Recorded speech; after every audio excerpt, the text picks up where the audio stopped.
আমি সর্বপ্রথম কৃতজ্ঞতা জ্ঞাপন করছি মহান আল্লাহ সুবহানাহু ওয়া তাআলার প্রতি, যিনি আমাদেরকে এই মহৎ কাজ করার সুযোগ দিয়েছেন। ধন্যবাদ জ্ঞাপন করছি ডোলারবাগের মালিক সমিতির প্রতি, যাদের সহযোগিতায় এই রাস্তাটি উন্মুক্ত হয়েছে। ধন্যবাদ জানাচ্ছি বাতেননগর মালিক সমিতির প্রতি, যারা এই মহৎ উদ্যোগে আমাকে সংযুক্ত করেছেন।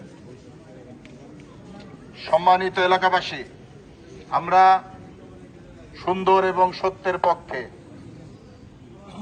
এদেশে সুন্দর এবং সত্য প্রতিষ্ঠার জন্য গত 17 বছর যাবৎ দেশনেত্রী বেগম খালেদা জিয়ার অনুপ্রেরণায় দেশনায়ক তারেক রহমানের নেতৃত্বে যে আন্দোলন সংগ্রাম হয়েছে, তার ধারাবাহিকতায়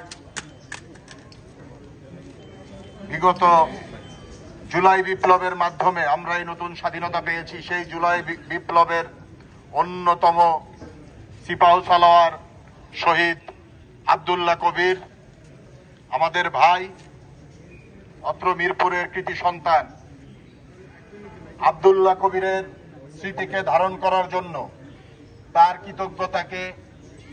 প্রতি কৃতজ্ঞতা প্রকাশ করার জন্য, সর্বোপরি দেশের জন্য অনুপ্রাণিত হয়ে সৎ কাজ করার লক্ষ্যে সবাইকে অনুপ্রাণিত করার জন্য আমরা শহীদ আব্দুল্লাহ কবিরের নামে বাতেননগর এবং টোলারবাগ সোসাইটির যৌথ সিদ্ধান্তক্রমে আজকের এই রোডকে শহীদ আব্দুল্লাহ কবির সড়ক হিসাবে ঘোষণা করা হলো। আজকের এই রোড, আব্দুল্লাহ কবির রোড, উদ্বোধন করবে শহীদ আব্দুল্লাহ কবিরের যোগ্য উত্তরসূরি, আব্দুল্লাহ কবিরের সন্তান, আমাদের স্নেহের অনুজ আহনাফ খান। আমরা সকলে আহনাফ খানের জন্য দোয়া করব, সে যেন তার বাবার মতো একজন দেশপ্রেমী হতে পারে, দেশের কল্যাণে আমাদের সকলকে নিয়ে যাতে সে কাজ করতে পারে।